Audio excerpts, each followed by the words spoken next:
I'm Stella Johnson, the CEO of Hope Haven. So all of this conversation's been going on in the community about the need for a quality early learning system of care. And I want to provide context as to exactly how much that costs and why.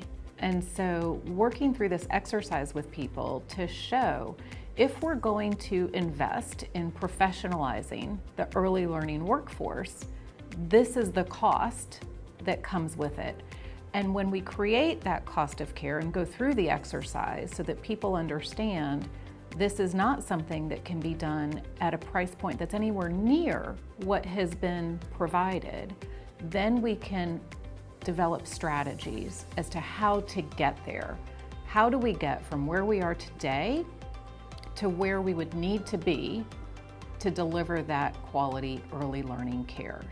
Hi, Josh. Welcome. Hey, Stella. Thanks for joining me. So we've been having this conversation. I think you and I have discussed this before around the cost of care, and there's a lot of discussion in the community about compensation for teachers and educators and the benefits and professionalizing the workforce in early learning. So I thought you'd be the perfect person to walk through this exercise with me that we've developed to put in the variables about what people should be paid, what things cost, and discover together what the resulting cost of care really is for quality early learning. Great.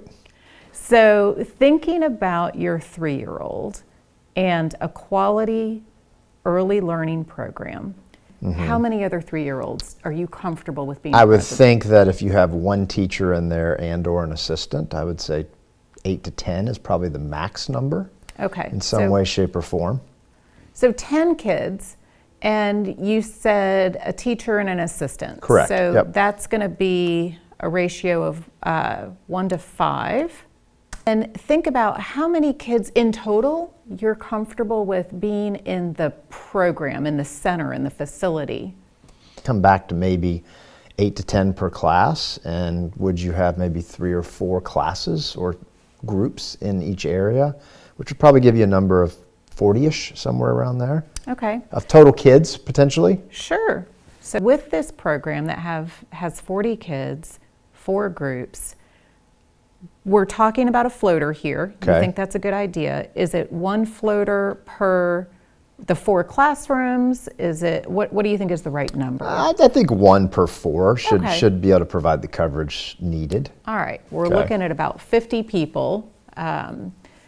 We need to determine the size of the center because that is going to determine our occupancy cost. You're probably looking at somewhere in the neighborhood of probably close to 5,000 square feet, just based on an average of, call it 500 square feet per class. You're at 2,000 already. Somebody comes and says, hey, I'm looking for a 5,000 square foot place. What am I going to pay per square foot? I think it depends on location, obviously, and depends on whether it's in a professional setting, i.e. office park, or a more of a outsourced mall. But I think you're looking at somewhere on average right now about $25 to $30 a square foot. Wow. And that isn't an all-in rate. That's just the lease rate. There's going to be CAM fees on top of that. There's going to be some CAM charges on top again, depending if you And then, of course, you pay your utilities and all that. Okay, let's now talk about benefits. Do you think there should be holidays provided in this program? I think there's probably somewhere in the neighborhood of, I'm going to throw out a number, 10 to 15 of holidays. We'll put 11 holidays in. All right. Now let's go to PTO, or if it's easier for you, we can talk about vacation and sick time. It starts at 2 weeks, and then I think that is accrued on an annual basis. I assume 10 days was vacation days, or was that, okay, so sick days. Should we have an allocation for any sick days? So I think you could probably put 3 sick days in there as well. All right. Now, should we have a paid lunch break or an unpaid lunch break? In most cases, it would be a paid lunch break, half an hour. What time do you think the program should open? What time do you think it should close? And we're going to figure out how many hours that is and plug it in. So I'd say 7 to 6. 7 to 6 is 11 hours. All right. Now, thinking about the teacher and the assistant teacher that are in the classroom working with these kids, Okay. should they have any allocation of what we call here at Hope Haven admin time? How much time should we plan to allow for that? And this would be a truly guess, but I would say an hour a day, I would think, should give sufficient time. We think it's important that staff maintain some professional development. I think the community thinks that's important. That goes into the cost of care. Absolutely. Do you have any perspective on how many hours a year? 20 hours a year of education and training in some way, shape, or form. I think that probably is a pretty good number. So we're going to shift here and talk about compensation. We're not looking for what we can get by with. We're looking for what's speaking to the professional value of the work that these people do. Okay.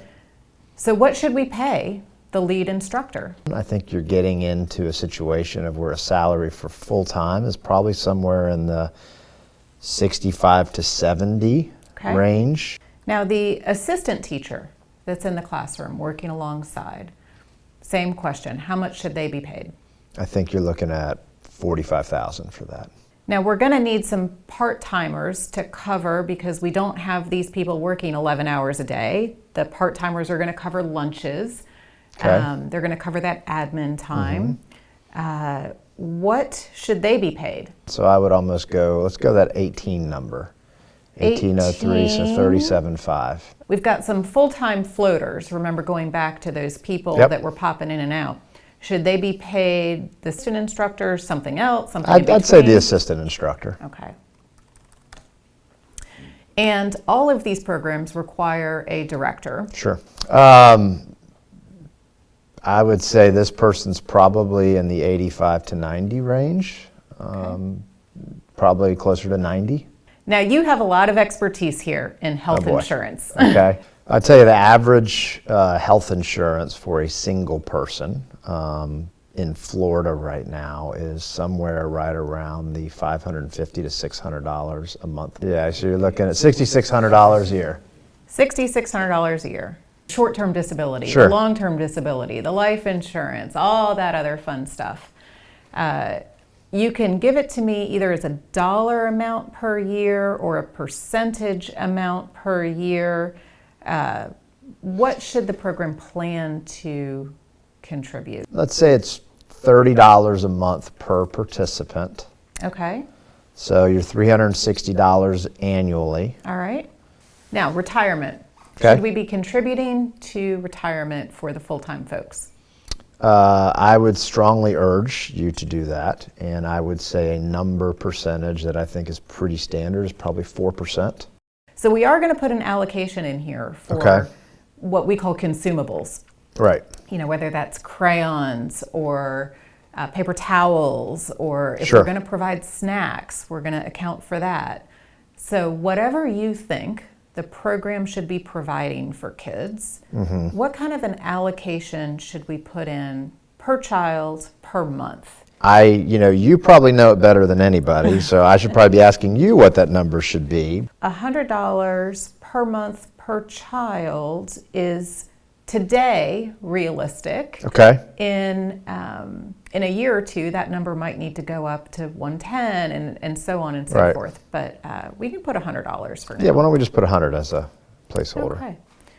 Now, I encourage organizations to operate from a shared services mentality. Sure. That's common in the corporate world, where you have a rate for all of those things that are needed to operate that you don't want to parse out. We use 25% here at Hope Haven. I've heard of corporations using 35 and higher. What's a fair rate to be competitive and to be quality? I'd say I'd probably split the difference and put it at 30, just for argument's sakes. Okay. To truly capture those operating expenses. Now, is there anything that's important to you that we haven't talked about to include in the cost of care?